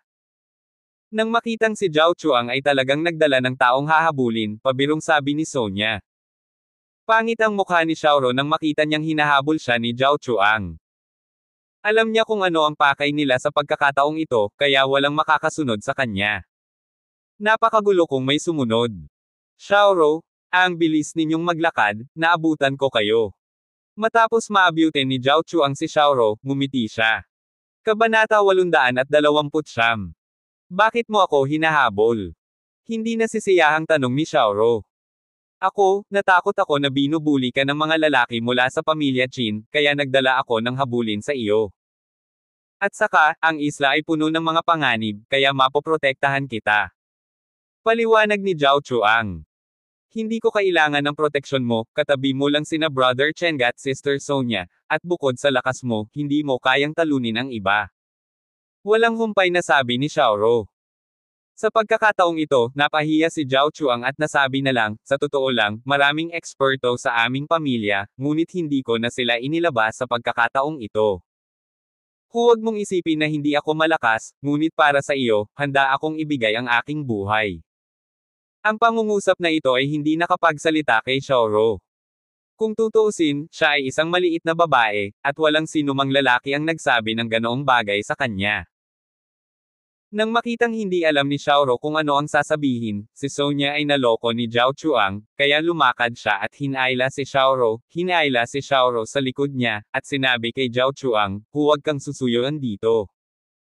Xiaoro, ang isang anak na katulad mo ay magsisinungaling sa iba. Kinuha ni Sonya si Xiaoro at tumalikod at umalis, habang itinuro ni Gulinger si Zhao Chuang, binabalaan kita, huwag mo kaming sundan. Sinundan ng tatlo si David at nagpatuloy sa pagsulong, habang si Zhao Chuang ang nanguna sa mga tao at sinundan siya mula sa malayo. Nagalit ito kina Sonya at Gulinger. Hayaan mo siyang sumunod, huwag mo siyang pansinin. Pasiga na sabi ni David. Nakita na niya iyon, bagamat mukhang playboy itong si Zhao Chuang, sa totoo lang ay wala siyang masamang intensyon, at nagdala rin si Zhao Chuang ng ilang tao na hindi masyadong malakas, kaya hindi na kailangang mag-alala ni David tungkol dito. Pero ilang saglit pa lang ay may biglang umugang. Dagendong. Ang dagendong na ito ay umalangaw sa kalangitan, at maging ang lupa ay bahagyang nanginig, at ang nyebe sa ilang mga puno ay nahulog. Saglit na natigilan si David, at nagmamadaling naglakad patungo sa direksyon ng dagendong. Sumunod naman si Sonya at ang tatlo sa likuran. Matapos marinig ang dagendong, si Zhao Chuang ay nagulat, ngunit nang makita si David at ang iba pa na naghahanap ng dagendong, siya ay nagkaroon ng lakas ng loob at inakay ang isang tao na sumunod. Hindi kalayuan sa paglalakad palabas, nakita ni David ang isang malaking snow wolf na sumulpot sa kanyang harapan. Ang katawan ng snow wolf ay natatakpan ng puting buhok, kasing laki ng guya, at ang kanyang mga mata ay parang mga kampanang tanso. Ang snow wolf ay sumasabog sa mga buhok sa kanyang katawan sa sandaling ito, at ang mga buhok ay parang bakal na tinak. Sa harap ni Zuelang, ang lalaking nakasot ay nag-pose para sa isang pag-atake, nakatitig sa Zuelang. Sa gilid, ang dalawang kapatid na lalaki ng pamilyang Qin ay nanunood, at naroon din sina Cheng Kun at Xuan Yuancai, lahat ay nanunood sa lalaking nakasot at kay Zuelang. Ito ang unang halimaw na nakatagpo nila pagkatapos nilang mapunta sa isla. Sa paghusga sa laki ng halimaw na ito, tiyak na sumisipsip ito ng espiritual na enerhiya dito sa buong taon at nagtataglay ng isang tiyak na pag-iisip. Bahagyang napalingon ang lalaking nakasot, tumingin sa grupo ng mga taong nanunood, at hindi sinasadyang kumunat ang noo. Ang lalaking nakasot ay nakalaban na kay Zuelang ng 2 round. Bagamat hindi niya pinatay si Zuelang, siya ang may kapangyarihan. Sa lalong madaling panahon maaari niyang patayin si Zuelang at inumin ang beast pill. Gayunpaman, sa napakaraming tao na nanunood sa eksena sa oras na ito, alam ng lalaking nakasot na napakahirap para sa kanya na madaling alisin ang beast pill. Hindi ko talaga maisip na ang isang mabangis na snow wolf ay maaaring lumitaw sa isang napakalamig na lugar. Mukhang may mas nakakatakot na nilalang sa likod. Napatingin si David sa snow wolf, na kasing laki ng baka, at hindi maiwasang mapabuntong hininga. Hindi niya alam kung mahahanap niya ang maalamat na Ice Dragon at Flame Dragon, at hindi niya alam ang sarili niyang lakas, kung kaya niyang ilabas si Longjing, isang ordinaryong snow wolf, na parehong napakalakas. Hindi ba't mas malakas ang lakas ng 2 dragon na iyon? Kakilakilabot, ang pag-iisip sa mga David na ito ay medyo nababahala sa akin. Kabanata 830. Ang dahilan kung bakit ang snow wolf na ito ay kasing laki ng isang baka ay nasa ilalim ng impluwensya ng mga higanteng dragon. Nabalitaan ko na mayroong 2 dragon sa islang ito, at ang kanilang mga katawan ay puno ng mga kayamanan, kahit na nakatira sila sa mga higanteng dragon. Ang lahat ng mga hayop na ito ay nalampasan ang kanilang mga limitasyon at naging lubhang mabangis. Lumapit si Zhao Chuang, nagkunwaring naiintindihan, at nagpaliwanag kay David. Gusto lang niyang gamitin ito para hilahin ang relasyon kay David at sa iba pa. Hanggat sinusundan niya si David at ang iba pa sa relasyon, maaaring mas madali kung hahabulin niya si Xiaoro. Sinulyapan lang ni David si Zhao Chuang at hindi nagsalita, na nagparamdam kay Zhao Chuang ng pagkabagot saglit. Umuungol. Ngunit sa sandaling ito, sinasamantala ang pagkagambala ng lalaki sa suit, ang snow wolf ay umungal at sumugod. Ang balahibo sa katawan ni Zuelang ay parang matalim na talam, basta dumampi lang ito ng kaunti, tiyak na mabubuksan ang balat at laman nito. Ang katawan ni Zuelang ay nasa himpapawid, at ang kanyang matutulis na pangil ay nakalantad, lubhang nakakatakot. Sumimangot ang lalaking nakasot, at pagkatapos ay mabilis na bumagsak ang kanyang katawan, na nakaiwas sa suntok ng Snow Wolf sa sobrang kahihiyan. Dapat mong malaman na ang lalaking ito na nakasot ay ang lakas ni Wu Zhang, at ngayon ay napahiya siya sa isang Snow Wolf, na nagpapakita kung gaano kalakas ang Snow Wolf na ito. Isa pa, ang Snow Wolf na ito ay may isip na, alam niyang nang naabala ang lalaking nakasot, bigla siyang naglunsad ng pag-atake, na ikinagulat ng lalaking nakasot. Ang lalaking nakasot ay bumangon mula sa lupa sa kahihiyan, ngunit bago siya makatayo ng matatag, ang Snow Wolf ay sumugod. Nagulat ang lalaking nakasot, at pagkatapos ay humigpit ang mga kalamnan sa buong katawan, at bigla siyang sumuntok. Boom!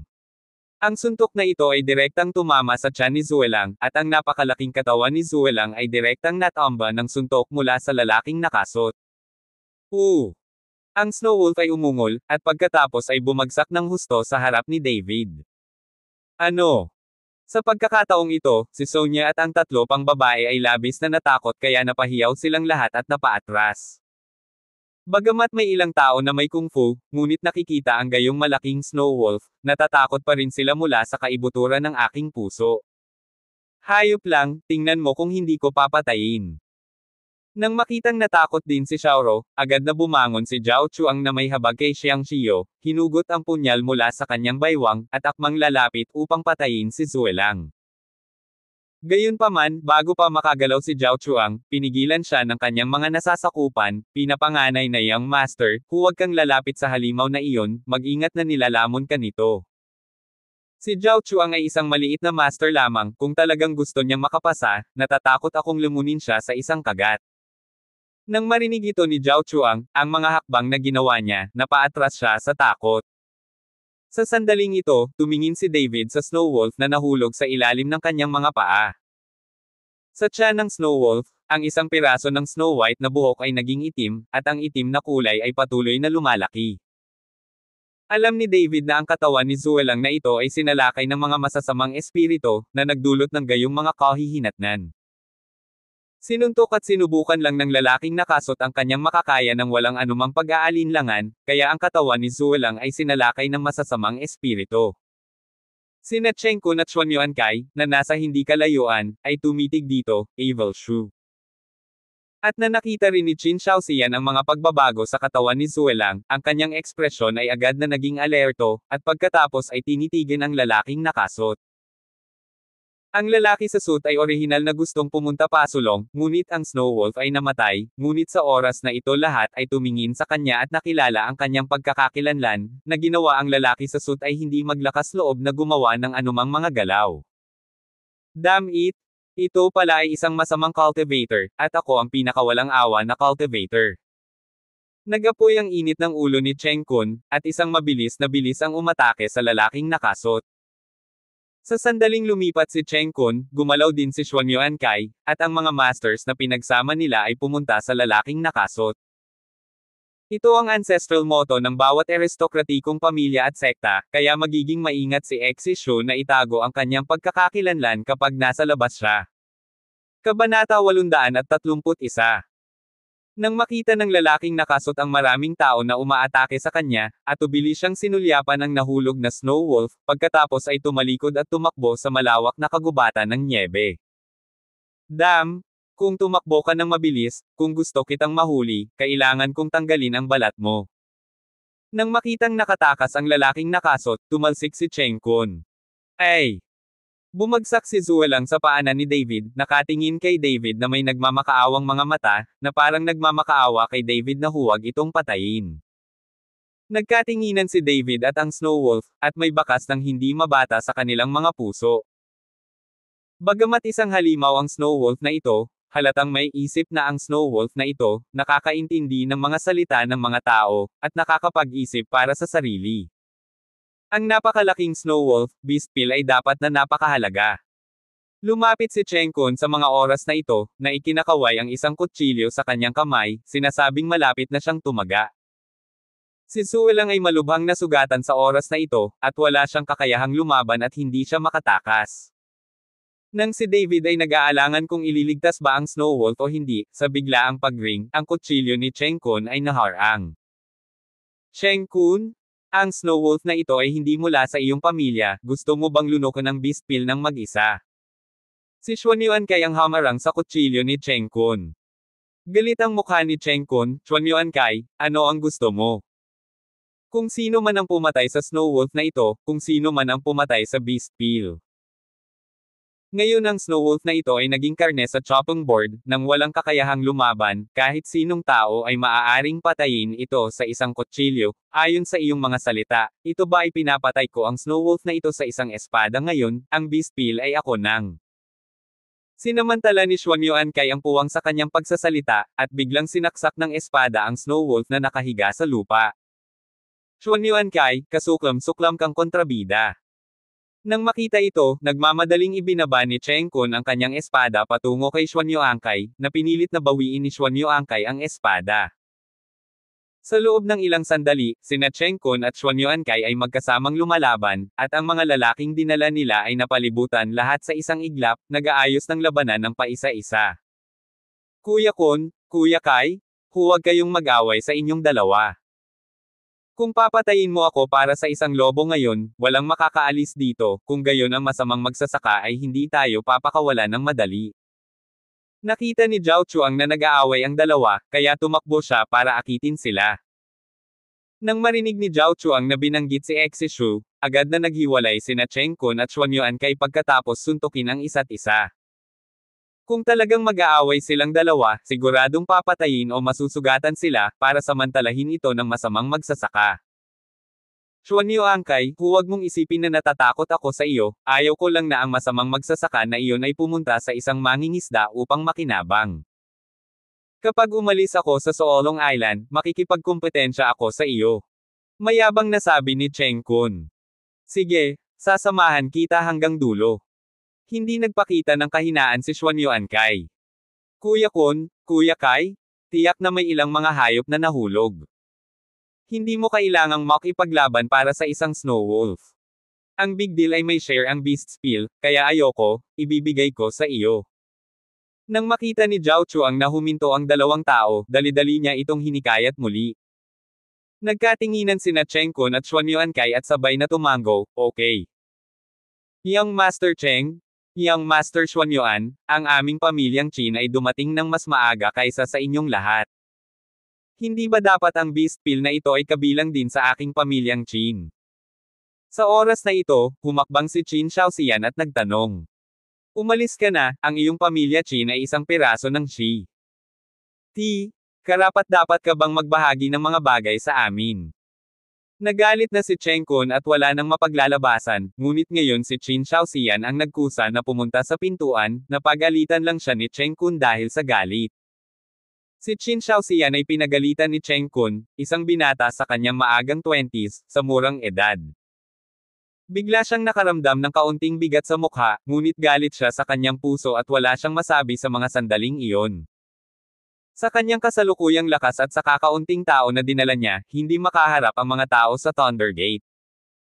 Higit pa rito, kung may laban, tiyak na tutulong si Zhao Chuang ng Huying Villa, at maaari ring kumilos si Xuan Yuankay ng pamilya Xuan Yuan. Kabanata 832. Noong panahong iyon, nang harapin ng pamilya Qin ang pagkubkob ng tatlong pamilya, wala nang pagkakataong manalo. Sige, alis na tayo. Kinagat ni Qin Shaoxian ang kanyang mga ngipin, ang kanyang mukha ay madilim at nakakatakot, at sa wakas ay tumalikod at kinuha ang tao. Pangalawa kuya, masyadong baliw itong mga mabalahibong lalaki. Kung magpapatuloy ito, natatakot kami na wala kaming makukuha sa isla, at walang paraan para maipaghiganti ang nakatatandang kapatid.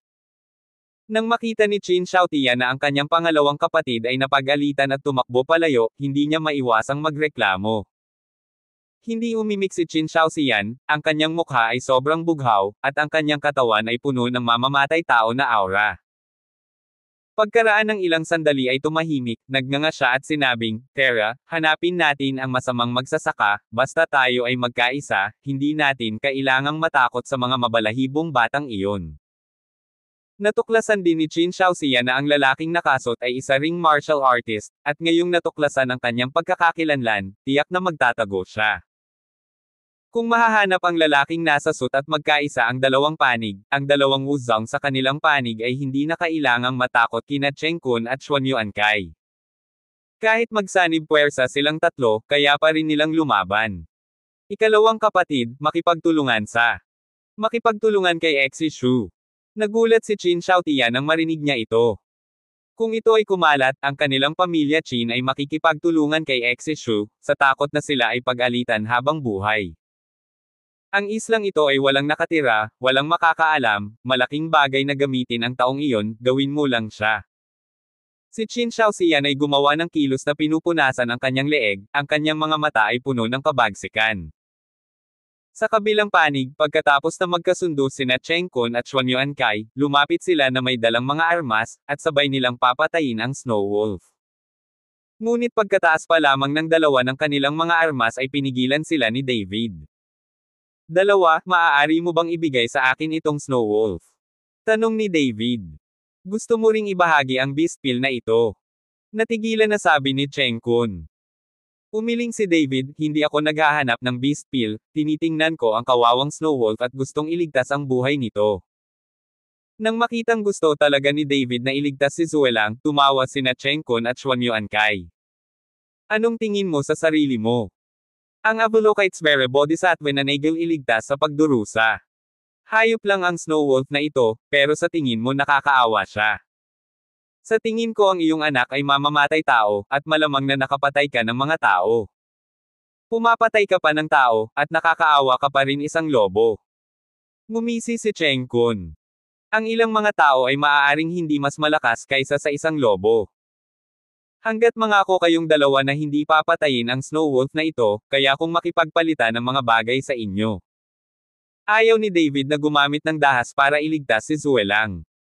Sa kasalukuyang lakas ni David, hindi ito sapat upang harapin ang pag-atake ng dalawang pamilya. Dapat malaman na sa mga taong dinala ng dalawang pamilya, ang bawat pamilya ay may wazong, at ang Xuan Yuankay ay isa pa ring malaki. Ang lakas ng pick ng Master, kung gusto mo talaga, baka hindi manalo si David. Higit pa rito, gusto ni David na mapanatili ang kanyang lakas. Dumating siya para hanapin si Longjing, hindi para makipaglaban. Anong gusto mong kapalit? Dumating si Xuan Yuankay para magtanong ng interesado. Nag-isip sandali si David, alam niyang mayayamang pamilya ang dalawang ito, at tiyak na wala sa kanilang paningin ang mga ordinaryong bagay, kaya sinabi niya, paano ang 2 pulp washing pills? Gagamit ako ng 2 washing pulp pills para sa Snow Wolf na ito. Panlinis ng marrow peel. Parehong nagulat sina Cheng Kun at Xuan Yuankay, at pagkatapos ay nanlaki ang kanilang mga mata. Dapat mong malaman na ang paghuhugas ng mga tabletop sa utak ay kinakailangan para sa isang mandirigma upang makapasok sa mundo ng walang kamatayang paglilinang. Hindi lahat ay makatuntong sa mundo ng walang kamatayang paglilinang, at hindi lahat ng mandirigma ay maaaring maglinang ng mga immortal. Kinakailangang i-reshape ang katawan gamit ang marrow washing pill para makita kung madarama nito ang espiritual na enerhiya ng langit at lupa.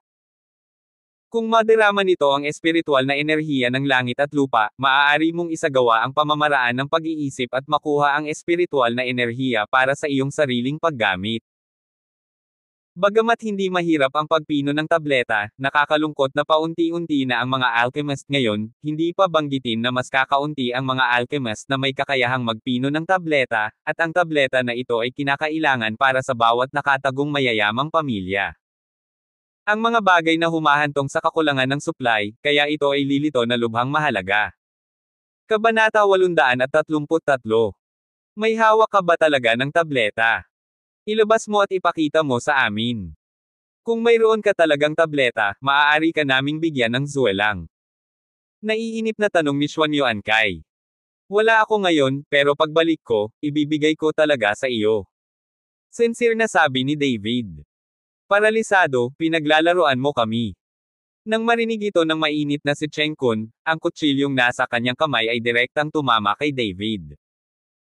Nang makita ito, si Xiaoro sa likod ni David ay nagmamadaling pasulong upang harangan ang kutsilyo sa kamay ni Cheng Kun. Sa kasalukuyan, ang lakas lamang ni Xiaoro ang makakatulong sa isang grupo ni David, habang ang lakas ni Sonya at Gullinger ay masyadong mababa. Nakita ni Zhao Chuang, na nasa gilid, ang pagkilos ni Xiaoro, at agad na hamarang sa gitna, Brother Kun, huwag kang mag-alala, makinig sa kanya ng dahan-dahan. Dahil sinabi kong gagamitin ko ang Mero Washing Pill bilang kapalit, ibibigay ko talaga sa iyo ang Mero Washing Pill pagbalik ko. Ako ang may-ari ng Medicine God Valley, paano ako magsisinungaling sa iyo? Seryosong mukha ni David, mukhang hindi naman biro. Master of Medicine God Valley. Natigilan ang lahat. Hindi sila makapaniwala na si David, sa kanyang edad, ang magiging master ng Yaoshen Valley. Anak, hindi ka man lang makapagsabi ng kasinungalingan. Alam ko ang Yaoshengo na iyon. Paano ka magiging may-ari ng Yaoshengo sa iyong edad? Magsinungaling sa isang 3 taong gulang na bata. Halatang hindi naniniwala si Cheng Kun. Hindi magsisinungaling si Kuya Chen, gagawin niya ang ipinangako niya. Pinandilatan ni Xiaoro si Cheng Kun at umungol. Si David ang kanyang tagapagligtas, at hindi papansinin ni Xiaoro ang iba na nagsasabi na si David ay isang sinungaling. Kuya Kun, hindi ko akalain na sinungaling itong Kuya Chen, minsan ka lang magtiwala sa kanya, malaking bagay, paprotektahan kita mula sa Shadowless Villa. Kung hindi niya kayang hugasan ang Mero Pill para sa iyo pagkatapos bumalik, pupunta ako at hahanap ako ng 2 para sa iyo. Nang makitang galit si Xiaoro, hindi nakayanan ni Zhao Chuang, kaya tinulungan niya si David na magsalita. Zhao Chuang, sa tingin ko ang iyong anak ay nabighani sa mga babae, at tinawag mo si Brother Cheng na fuck. Alam mo ba kung sino ang batang ito? Naglakas loob ka bang piyansahan siya? Tumingin si Cheng Kun kay Zhao Chuang, natulala. Kuya Kun, huwag mong pakialam kung sino ito, hindi ba Snow Wolf lang, kahit na inumin mo ang Beast Pill, hindi ito masyadong mahalaga, at tiyak na may iba pang mga hayop sa islang ito, dapat mong itaas ang iyong kamay. Nagmamakaawa si Zhao Chuang kay Cheng Kun. Sa pagtingin kay Zhao Chuang ng ganoon, sa wakas ay napabuntong hininga si Cheng Kun. Okay, tinitingnan ko ang iyong mukha, naniniwala akong magtatagal ang batang ito, kung hindi niya hinuhugasan ang utak pagkatapos bumalik, hindi ko na matiis. Siya. Salamat, Kuya Kun. Pagkatapos magsalita ni Zhao Chuang, tumingin siya kay Xuan Yuan Kai, Kuya Kai, ano ang ibig mong sabihin? Pumayag si Cheng Kun, ano pa ang masasabi ko? Walang magawang ngumiti si Xuan Yuan Kai, at pagkatapos ay nagpatuloy, Zhao Chuang, sinasabi ko sa iyo anak, huwag kang maging sinsero, o hindi mo alam kung paano ka namatay. Kuya Kai, may sarili akong sukat, salamat. Iniyuko ni Zhao Chuang ang kanyang mga kamay patungo kay Xuan Yuan Kai.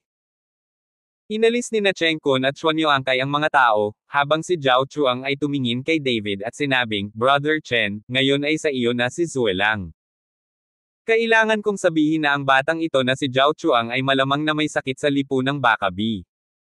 Kahit sino pa si David, kapag nakita niyang tinatawag ni Xiaoro si Kuya Chen, diretso rin itong tumatawag. Gayunpaman, ang mga aksyon ni Zhao Chuang ngayon ay talagang nagbigay kay David ng maraming mabuting kalooban. Bagamat makulit at palpak ang lalaking ito, wala naman siyang masamang intensyon. Salamat. Sinundan ni David si Zhao Chuang at nagpasalamat sa kanya. Kuya Chen, bakit ang galang mo sa akin? Ikaw ang panganay na kapatid ni Xiaoro, at ang aking panganay na kapatid. Nang sabihin ito ni Zhao Chuang, sinulyapan niya si Xiaoro, na ikinamula ni Xiaoro, at inilayo ang ulo sa kanya. Tiningnan ni Sonia at Gullinger ang ekspresyon ni Xiaoro, alam nila na si Xiaoro, isang batang babae na may kaunting karanasan, ay malapit ng malito sa mga kilos ni Zhao Chuang. Not to mention Xiaoro, pati silang dalawa ay sasakit ang ulo kapag makasalubong ang ganyang stalker, hindi ko alam ang gagawin ko. Kabanata 834. Dahan-daang tumingkayad si David, dahan-daang hinihimas ang naitim na tiyan ni Zuelang gamit ang isang kamay, at dahan-daang pumasok sa katawan ni Zuelang ang isang puwersang espiritual, na pinipilit na lumabas sa katawan ang lahat ng masasamang espirito sa katawan. Tila alam ni Zuelang na ginagamot ni David ang kanyang sarili, kaya hindi siya kumikibo at hinayaan siyang hawakan ni David. Di nagtagal, ang tiyan ng Snow Wolf ay bumalik sa puting nyebe na hitsura, at dahan-daang tumayo. Nanginginig ang nyebe sa kanyang katawan, tumingin si Zuelang kay David na may pasasalamat na mga mata. Oh wow! Itinaas ni Zuelang ang kanyang ulo at umungal, na parang nagpapasalamat kay David. Okay, okay na ang katawan mo, pwede ka nang umalis, huwag ka nang mahahanap sa hinaharap. Tinapik ni David ang ulo ni Zuelang at sinabing. Isang ungol ang pinakawalan ni Zuelang, at saka hinaplos ang binti ni David. Ayaw mong pumunta. Tanong ni David sa mahinang boses, nakatingin kay Zuelang ng ganon. Tumango si Snowwolf. Talagang naiintindihan ng Snowwolf na ito ang kalikasan ng tao, at talagang nakakaintindi ng mga salita ng mga tao. Nang makita ni Gullinger na nagsasalita si David, naiintindihan ito ni Zuelang, at nasa sabik niyang sinabi. Napakahusay ng Snowwolf na ito, ngunit ang laki nito ay masyadong nakakatakot. Kung ito ay makagat, tinatayang mawawala ang ulo nito. Napatingin si Sonya sa Snowwolf na nasa harapan niya. Kahit na ang Snowwolf ay hindi nagpakita ng anumang puot, nakaramdam pa rin ng kaunting takot si Sonya. Tila naintindihan ng Snowwolf na iyon ang sinabi ni Sonya, nagmamadaling humiga at hinimas ang katawan sa harap ni Sonya. Katulad ng munting asong lobo sa bahay, patuloy niyang hinihimas ang ulo sa guya ni Sonya. Nagulat si Sonya sa una, ngunit nang makitang napakahusay ng ugali ni Zuelang, dahan-dahan niyang inabot at hinawakan ito. Ang dalisay na puting buhok ni Zuelang ay malasutla at mainit sa kanyang kamay. Habang nahawakan ni Sonya, mas nagustuhan niya ito, at sa wakas ay tumingkayad siya at idiniin ng mahigpit ang kanyang mukha sa katawan ni Zuelang, biglang naramdaman ang init sa kanyang katawan. Oo. Patuloy na inilagay ni Zuelang ang kanyang ulo kay Sonya, at agad na naunawaan ni Sonya ang ibig sabihin ni Zuelang. Dahan daw ang pinaghiwalay ang kanyang mga binti, sumakay si Sonya sa katawan ni Zuelang. Kaagad pagkatapos, hinawakan ni Zuelang si Sonya at nagsimulang tumakbo sa nyebe. Sumipol ang hangin, hinawakan ng dalawang kamay ni Sonya ng mahigpit ang buhok ni Zuelang, tuwang-tuwa ang buong tao kaya napasigaw siya sa tuwa. Nang makita ito, agad silang hinabol ni Gullinger at Xiaoro. Saglit akong sumakay ako saglit. Sigaw ni Gullinger at Xiaoro. Hindi nagtagal, tumakbo si Sonya pababa, umupo si Gullinger, at pagkatapos ay lumipat sa Xiaoro, ang tatlong babae ay nasiyahan sa pakikipaglaro kay Zuelang. Walang magawa si David nang makita ang eksenang ito. Naunawaan niya na ang Snowwolf ay masyadong tuso. Upang mapanatili ito para sa kanyang sarili, sinisikap niyang hikayatin ang mga babae sa kaligayahan ng maaga. Tutal, babae na ngayon ang Panginoon ng bahay. Matapos maglaro ng ilang sandali, bumalik ang tatlong babae kasama ang Snowwolf. Nang makita nila si David, nanguna si Sonya at sinabing, David, nandito na ang Snowwolf na ito, hindi mo ito maitaboy. Oo, hindi mo ito maitaboy? Kung hindi, susundan naming tatlo si Zuelang, hindi kasama mo. Nagbanta si Gullinger kay David. Brother Chen, ang ganda ng Zuelang na ito, manatili ka lang. Nagsimula ring magmakaawa si Xiaoro para kay Zuelang. Tiningnan ni David ang tatlong babae na may mukhang walang magawa. Dumating na sa puntong hindi na sila sikat. Sinulyapan ni David ang Snowwolf, at talagang nakita niya ang kaunting pagmamalaki sa mga mata ng Snowwolf, halatang ito ang diskarte na ginamit ng Snowwolf. Okay, hayaan mong manatili si Zuelang.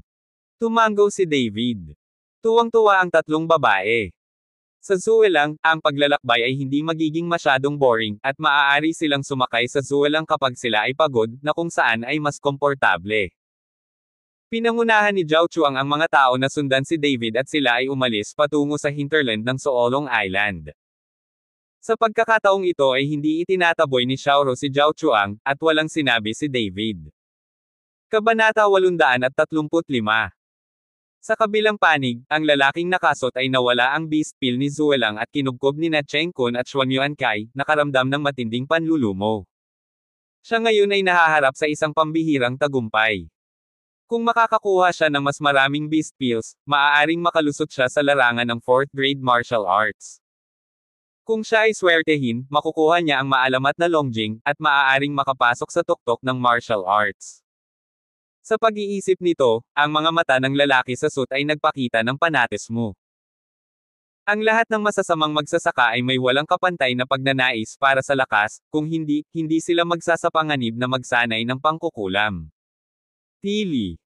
Isang snow rat ang tumili at tumakbo ng mabilis sa harap ng lalaking nakasot.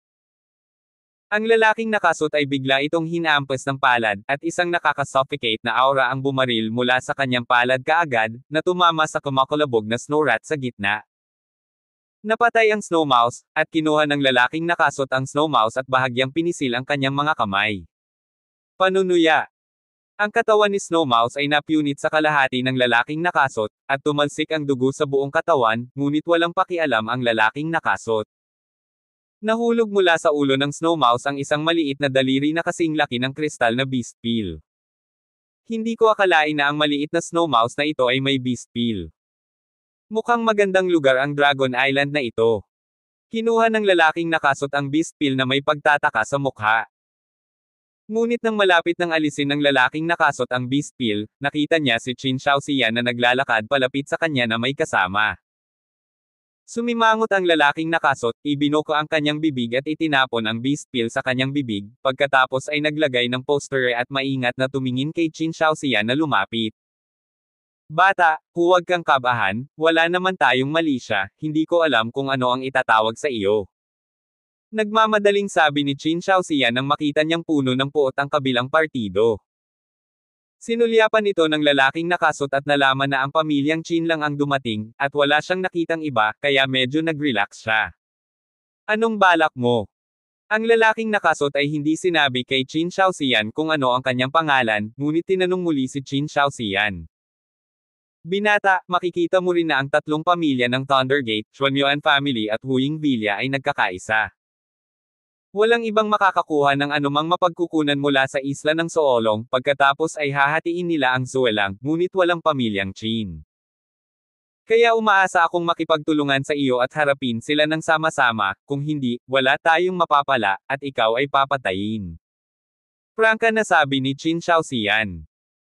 Ang lalaking nakasuot ng suit ay natigilan sandali, at pagkatapos ay maingat na sinabi, ako ay isang masamang magsasaka, nang ahas ka bang makipagtulungan sa akin? Dapat mong malaman na walang gustong magkaroon ng anumang relasyon sa masamang magsasaka, kung hindi ay hahamakin sila ng mundo ng martial arts. Bakit hindi ka maglakas loob? Itong hindi na-access na Soolong Island, tayo lang, sino ang nakakaalam kung paano tayo nagtutulungan? Kapag umalis ka sa Soolong Island, dadaan ka sa iyong Yangguan Road, tatawid ako sa aking single plank bridge, huwag ka lang makipag-ugnayan. Hindi ito sineseryoso ni Qin Shaoxian.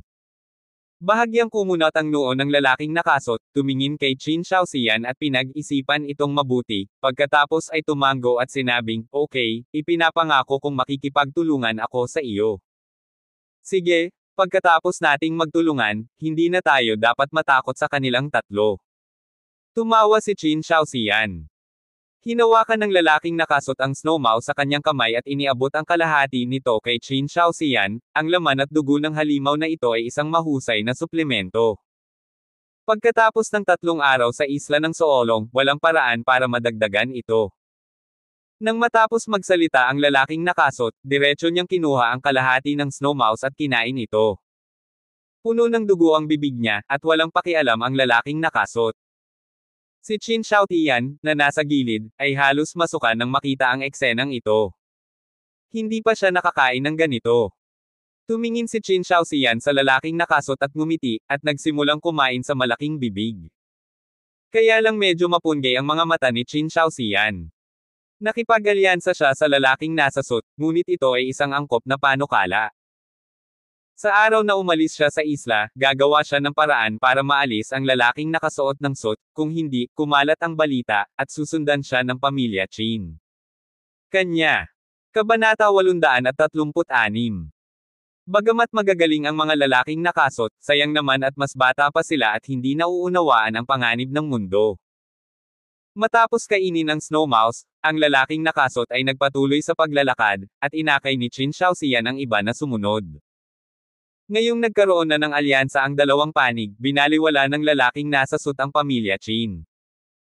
Sa kanyang opinyon, maliban kay Qin Shaoxian, na isang master ng Wuzong, ang iba sa pamilya Qin ay mga dakilang master lamang, at wala silang anumang banta sa kanya. Habang nasa daan ay huminto at naglakad ang lalaking nakasuot na medyo nakasimangot paminsan-minsan na parang may iniisip. Pangalawang kapatid, ano ang ginagawa ng lalaking ito? Bakit ka naghihinala, makipag-alyansa sa kanya, itigil ang pagdaraya? Wala kaming nahuli sa daan. Tiningnan ni Qin Shaotian ang lalaking nakasot at sinabing hindi nasisiyahan. Ikinaway ni Qin Shaoxian ang kanyang kamay at pinutol si Qin Shaotian, alam mo ang Shi.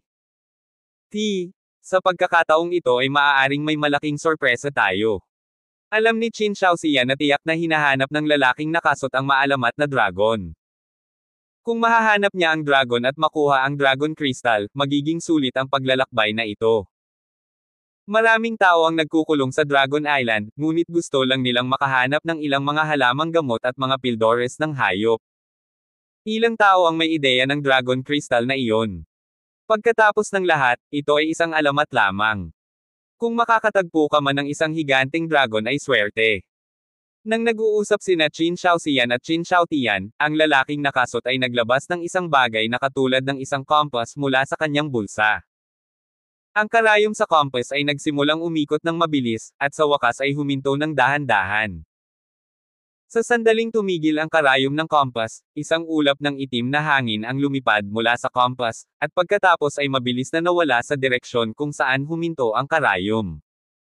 Nang makita ito ng lalaking nakasot ay tuwang-tuwa ang kanyang mukha, at agad niya itong hinabol.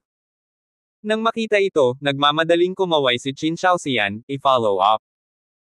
Sa oras na ito sa kabilang panig, dinala ni David si Sonia at ang iba pa, hawak ang mapa at patuloy na naglalakad patungo sa lugar kung saan maaaring umiral ang Ice Dragon. Dahil sa pagkakaroon ng Snow Wolf, hindi nakaramdam ng pagkabagot ang tatlong babae. Kung sila ay pagod, sila ay sumakay sa Snow Wolf. Wala silang nakasalubong na anumang hayop sa daan. Siguro naamoy nila ang amoy ng Snow Wolf. Malayo. Xiaoro, nilalamig ka ba? Bibigyan kita ng damit. Xiaoru, gutom ka ba? May dala akong chocolates. Ito ang pinakastamina para sa iyo. Dito. Habang nasa daan, masusing inalagaan ni Zhao Chuang si Xiaoro, na ikinainggit ni na Sonia at Gulinger. Zhao Chuang, gusto ko ring kumain ng tsokolate, hindi mo ba kami bibigyan ng puntos? Pabirong tanong ni Gulinger. Habang nasa daan, palaging tinutokso ni na Sonia at Gulinger si Zhao Chuang, at sinamantala rin ni Zhao Chuang ang pagkakataon na pabor sa kanila. Ano ang sinabi ni Sister Linger? Siyempre lahat kayo ay may bahagi. Inutusan ni Zhao Chuang ang kanyang mga tauhan na ilabas ang tsokolate. Alam ng taong ito na mahirap ang isla ng Soolong, kaya marami siyang magagandang bagay na naidulot sa kanyang mga nasasakupan, at maituturing siyang nagpapasaya kina Sonia at Gulinger habang nasa daan. Hindi ko alam kung gaano katagal, mas lalong tumitindi ang lamig, maraming tao ang hindi makalaban sa lamig, at nanginginig na ang lahat. Kung alam mo ito, darating sila na nakasuot ng makapal na damit. Si Sonia, ang tatlong babae, ay yamakap ng mahigpit kay Snow Wolf, pakiramdam na ang temperatura ng balahibo sa katawan ni Snow Wolf ay maaaring maging mas mahusay. Si Zhao Chuang ay medyo miserable, nakabalot ng ilang piraso ng damit ng kanyang mga lalaki, ngunit ito ay nagyayelo pa rin. Nanginginig. Hindi nagtagal, tila may nadetect ang kamalayan ni David, kaya binilisan niya ang lakad, at ang iba ay nagmamadaling tumakbo. Pagkaraan ng ilang sandali, isang malalim na pool na halos 2 o 3,000 metro kwadrado ang lumitaw sa harap ng lahat. Ang tahimik na pool ay kumikinang na may pilak na liwanag sa ilalim ng sikat ng araw. Kabanata 837. Ang tubig sa pool ay kulay tinta, na parabang ito ay nalasan at nadungisan, at naglabas din ito ng mga bugzo ng madilim at malamig na hangin. Sa napakalamig na lugar, bakit hindi nagyelo ang pool ng tubig na ito? Tumingin si Gulinger sa parang tinte ng tubig at sinabing may pagdududa. Tingnan mo, may tao sa pool. Sa sandaling ito, sumigaw si Xiaoro. Si David at ang iba ay sumunod sa prestihiyo, at sigurado, sa gitna ng pool, mayroong isang malaking nakataas na bato, mga 4 o 5 metro kwadrado ang laki, ngunit sa oras na ito, sa malaking bato, may isang figurang nakaupo. Nakakrus ang paa. Hindi ba ito ang masamang magsasaka? Paano nahanap ng batang ito ang lugar na ito? May dragon ba talaga dito? Nakilala ni Zhao Chuang ang taong nasa bato at gulat na sinabi. Sa oras na ito, ang lalaking nakasot ay nakaupo na naka-cross-leg sa bato sa gitna ng pool, at sa paligid nila, ang mga pagsabog ng itim na ambon ay patuloy na tumataas mula sa pool. Ang mga itim na ambon na ito ay talagang sinipsip ng lalaki sa katawan. Nang makita ang eksenang ito, bahagyang nagbago ang mukha ni Zhao Chuang sa takot. Kung tutuusin, hindi pa siya nakakita ng ganoong eksena noon para bang dumating ang demonyo. Nagsalubong ang mga kilay ni David. Tila naghinala rin ang masamang magsasaka na ang Ice Dragon ay maaaring nasa malalim na pool na ito, kaya't sinisipsip niya ang malamig na hangin ng tubig ng pool upang ilabas ang Ice Dragon. Habang ang lalaking nakasuot ng suit sa itaas ng malaking bato ay hindi lamang hinihigop ang yin sa tubig ng pool, ang orihinal na napakatahimik na tubig ng pool ay talagang lumitaw na isang alon sa oras na ito, na sinusundan ng mga patong ng alon na tumatama sa malaking bato sa gitna. Tila naglalabas siya ng hindi pagkakontento. Gayunpaman, tila walang pakialam ang lalaking nakasot, nakapikit pa rin siya at umupo doon, lalong tumibok ang itim na ambon sa kanyang katawan. Sa sandaling ito, dinala ni Qin Shaoxian ang pamilya Qin upang magtago sa likod ng isang bato. Napansin na nila na darating si David at ang iba pa, ngunit hindi sila nagpakita. Bagamat ito ang pinakamagandang oras para patayin si David sa oras na ito, hindi sumunod sina Cheng Kun at Xuan Yuan-kai, tanging ang mga tao mula sa Shadowless Villa ang sumunod kay David, siguradong papatayin ni Qin Shaoxian si David, ngunit hindi niya ginawa iyon. Ang pinakamahalagang bagay ngayon ay ilabas ang Ice Dragon at ilabas ang Dragon Crystal. Kung si Qin Shaoxian ay nakipaglaban kay David para sa paghihiganti sa oras na ito, tiyak na makakaubos ito ng maraming enerhiya. Kung may Ice Dragon sa panahon na iyon, hindi ba mura sa iba? Biglang umalangaw-ngaw ang isang dragon sa pool, at ang dragon chant na ito ay nagparamdam sa buong pool na parang kumukulo.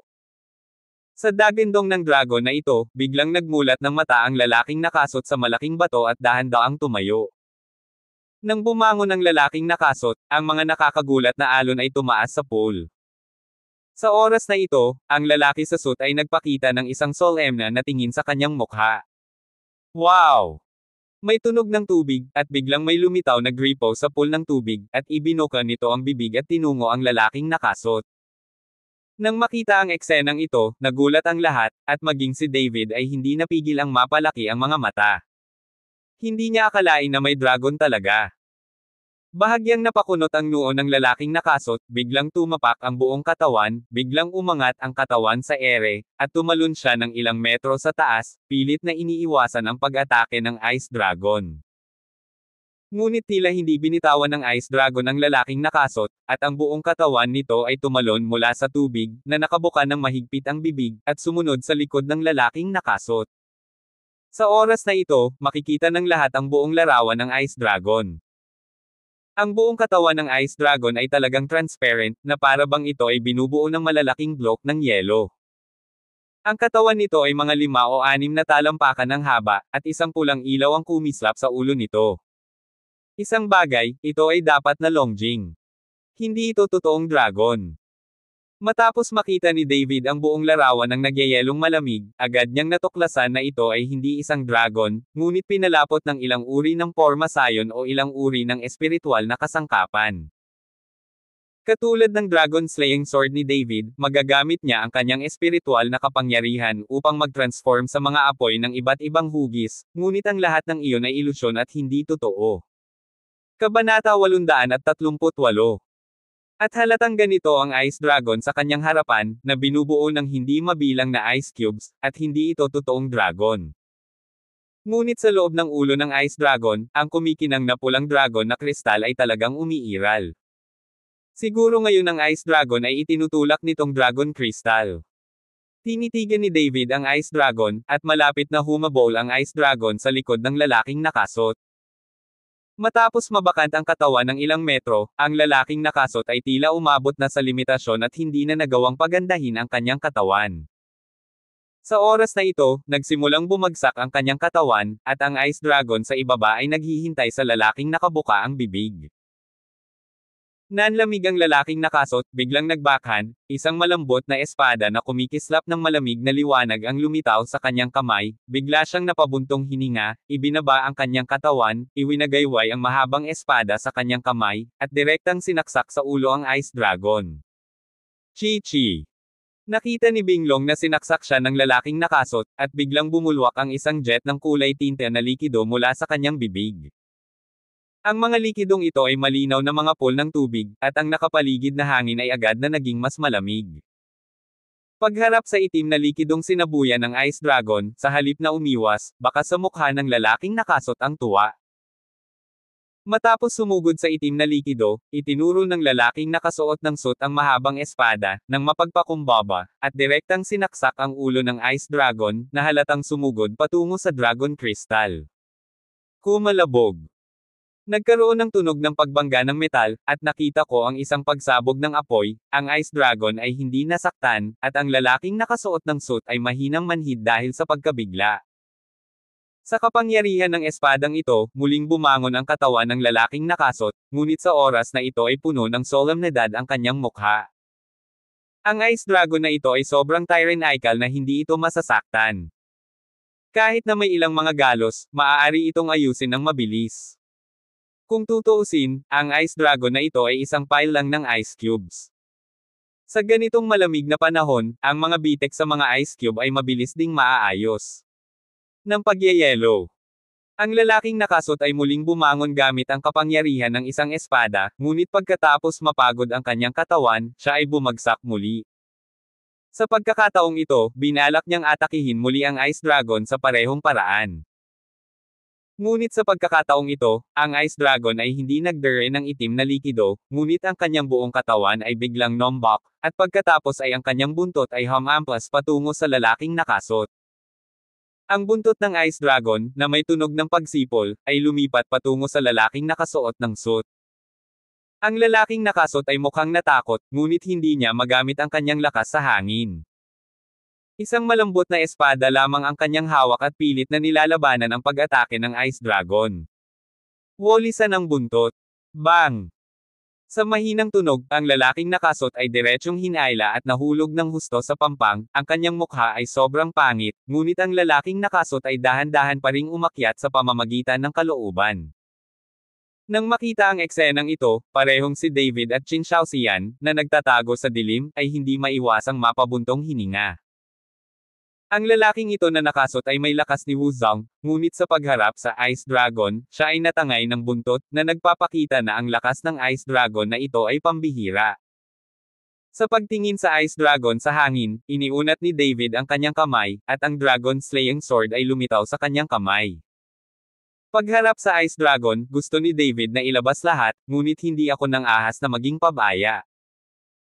Nang makitang inilabas ni David ang kanyang sandata, medyo nabalisa si Qin Xiaotian, ikalawang kapatid, ang batang ito na si David ay maaaring may gawin, hindi natin maaaring hayaang kunin niya si Long Jing. Walang pinayagang gumalaw. Pinigilan ni Qin Xiaoxian si Qin Xiaotian na malapit ng magmadaling palabas.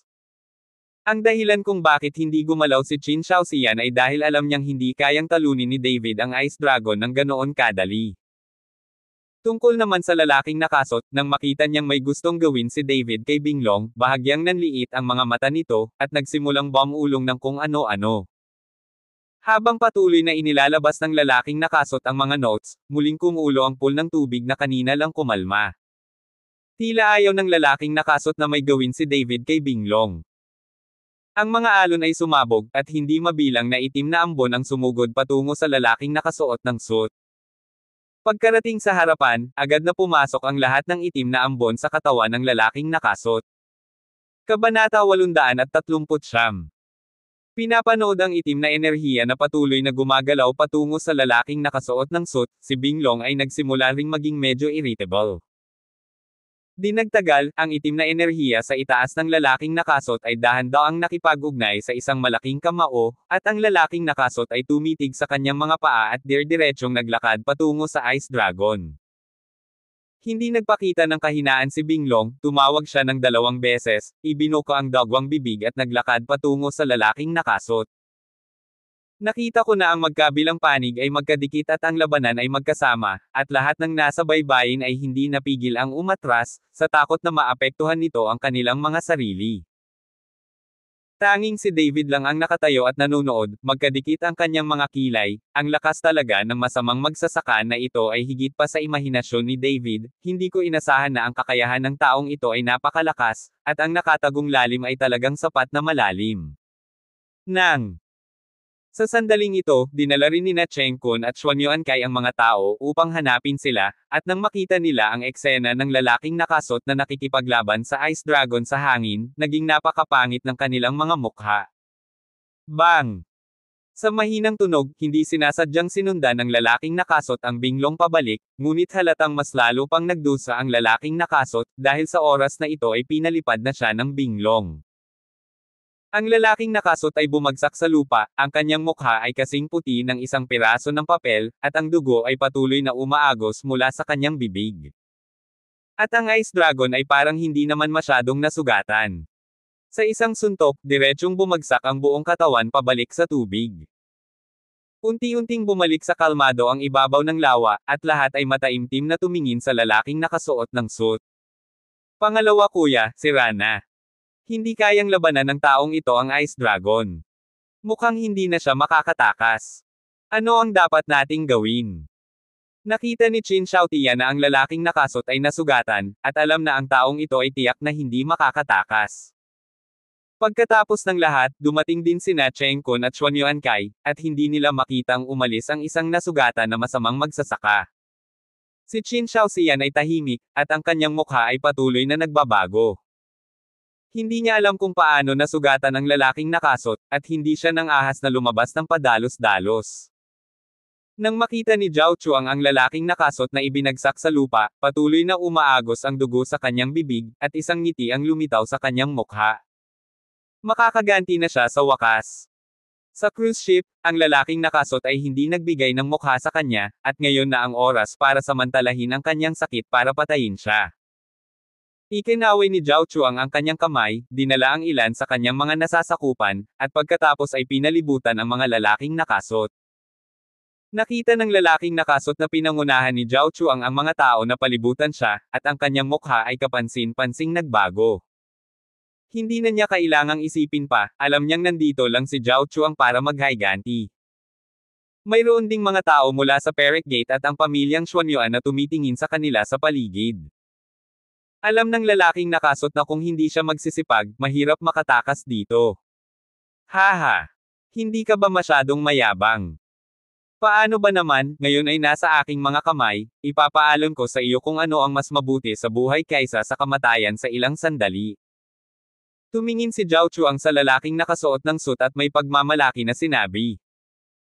Bagamat ang lalaking nakasuot ng suit ay galit na galit, siya ay malubhang nasugatan sa sandaling ito, at hindi siya posibleng maging kalaban ni Zhao Chuang, kaya't hinayaan na lamang niya si Zhao Chuang na sumigaw. Nang makitang hindi sumagot ang lalaking nakasuot sa kanyang mga salita, mas nakaramdam ng saya si Zhao Chuang, itinaas ang isang paa at tinapakan ang mukha ng lalaki. Ang aksyon ni Zhao Chuang ay lubos na ikinagalit ng lalaking nakasuot. Bilang Wuzong, siya ay napahiya ng isang maliit na master, at ang lalaking nakasot ay hindi na nilayon na tiisin pa ito. Nang makita ang lalaking nakasot na nangangapa sa kanyang katawan, naisip ni Zhao Chuang na maghuhukay siya ng armas, kaya nagmamadali siyang umatras ng 2 hakbang. Ngunit nang tingnan niyang mabuti, nakita niyang naglabas ng puppet ang lalaking nakasot, at hindi mapigilan ni Zhao Chuang na matuwa. Paralisado, ilang taon na siya naglalaro ng mga manika. Sarkastikong sabi ni Zhao Chuang. Haha! Nagtawanan din ang mga nasasakupan ni Zhao Chuang. Hindi pinansin ng lalaking nakasot ang panunuya ni Zhao Chuang, ngunit hinawakan niya ang manika sa kanyang kamay. Matapos kagatin ang dulo ng kanyang dila, isang subo ng dugo ang nagwisik sa katawan ng manika. Malubhang nasugatan na siya, ngunit bumulwak ang dugo, na naging dahilan para mas nasugatan ang lalaking nakasot, ang mukha ay kasing putla ng papel, at halos himatayan. Kabanata 840. At matapos maspray ng dugo ang manika, isang itim na usok ang bumangon, at pagkatapos ay lumitaw ang isang bata na may kahindek-hindek na mukha at 2 pangil. Sa pagkakataong ito, sapat na ang takot ni Zhao Chuang at ng iba pa. Bagamat lahat sila ay mandirigma, hindi pa nila nakita ang ganoong bagay, kaya't hindi nila maiwasang umatras. Lumayo ka. Saglit na natigilan si David nang makita niyang sumulpat ang malungkot na mukha. Mabilis siyang nag-react at sumigaw kay Zhao Chuang, ang maltong sanggol na ito ay nakakalason, lumayo ka. Nang marinig ang sigaw ni David, umatras si Zhao Chuang at ang iba pa. Gayunpaman, mayroon pa ring isa sa kanyang mga nasasakupan na masyadong mabagal na umatras, tanging ang isang itim na anino ay kumikislap na dumaan, ang multo na sanggol ay direktang humawak sa balikat ng lalaki, at dalawang pangil ang tumusok sa katawan ng mabangis. Ano? Napasigaw sa sakit ang nasasakupan ni Zhao Chuang. Ang mga pagsabog ng yin energy, kasama ang mga pangil ng ghost baby, ay direktang sumalakay sa katawan ng tao. Hindi nagtagal, ang buong katawan ng pamilya Zhao ay naging itim, at ang kanyang mga mata ay dilat, na nagpapakita ng matinding takot. Dahan daw ang tumigil sa pagsigaw ang lalaki, yumuko ang buong katawan sa lupa, at mabilis na lumipat ang maltong sanggol patungo sa susunod na target. Nang makita ang eksenang ito, maging si Zhao Chuang, Cheng Kun, o Xuan Yuan-kai, nagulat silang lahat. Maging si Qin Shaoxian, na nagtatago sa dilim, ay nagulat. Hindi niya inaasahan na ang masamang magsasaka na ito ay magkakaroon ng ganoong lakas pagkatapos masugitan ng husto. Medyo nakaramdam siya ng takot, gusto pa niyang mahulog sa bitag at patayin ang masamang magsasaka na ito kapag umalis siya. Kung talagang ginawa niya ito, natatakot siyang mamatay siya. Sa oras na ito, tinitigan ni David ang kanyang mga paa, at ang buong tao ay bumangon sa hangin at dumiretso sa multo na sanggol. Bang! Sa mahinang tunog, direktang pinalayas ni David ang ghost baby. Nahulog ang ghost baby sa lalaking nakasot, at humina ang hininga nito. Sa orihinal, ang ghost baby at ang masamang magsasaka ay iisang katawan. Ngayon ang lalaking nakasot ay malubhang nasugatan at ang kanyang lakas ay lubhang nabawasan. Pinilit niyang isakripisyo muli ang multo na sanggol, na muling kinain ang tunay na diwa ng kanyang buhay, kaya isang hakbang na lang siya palapit sa kamatayan. Gayunpaman, makikita na ang lalaking nakasot ay mayroon ding puso ng mortal na kamatayan, kaya isakripisyo niya ang multo na sanggol. Ito, anong H3L ito? Tanong ni Zhao Chuang kay David na may takot na mukha. Ghost baby ito. Ang bawat masamang magsasaka ay maaaring linangin ang kanyang sariling buhay ghost baby, ngunit maaari lamang niyang linangin kung naabot na niya ang kaharian ng Wazong. Napakalaki ng ghost baby ng lalaking ito, natatakot akong maabot niya ang kaharian ng Wazong sa ikaapat na baitang. Kumunat ang noo ni David. Kung ang taong ito ay hindi nasugatan ng Ice Dragon, hindi nila ito magagawang harapin. Dahan daw ang bumangon ang lalaking nakasot at biglang bumuka ang bibig. Ang ghost baby ay agad na naging buga ng itim na usok at pumasok sa katawan ng lalaki, at ang lalaking nakasot ay may bagong puppet sa kanyang kamay. Ibinalik ng lalaking nakasot ang puppet sa kanyang bulsa, saka huminga ng malalim at dahan-daang umatras. At ang kanyang mga mata ay tumingin sa lugar kung saan nagtatago si Qin Shaoxian at ang iba pa. Ganito ka ba nakipag-alyansa sa akin? Tumayo at anihin ang mga benepisyo ng isang mangingisda.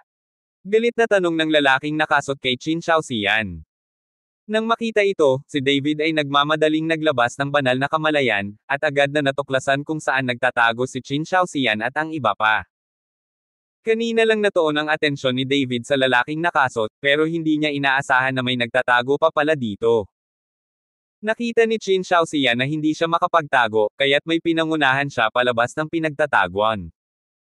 Ang lalaking nakasot ay tumingin kay Qin Shaoxian na may galit sa kanyang mga mata. Anong kalokohan ang pinagsasabi mo, sikat at totoo ang pamilya ko Qin, paano magiging posible na makipag-alyansa sa inyong masasamang magsasaka, huwag niyo akong sir-on. Ngayong ang lalaking nasa suit ay malubhang nasugatan at nawalan na ng halaga sa paggamit nito, paano aaminin ni Qin Shaoxian na nakipag-alyansa sa kanya?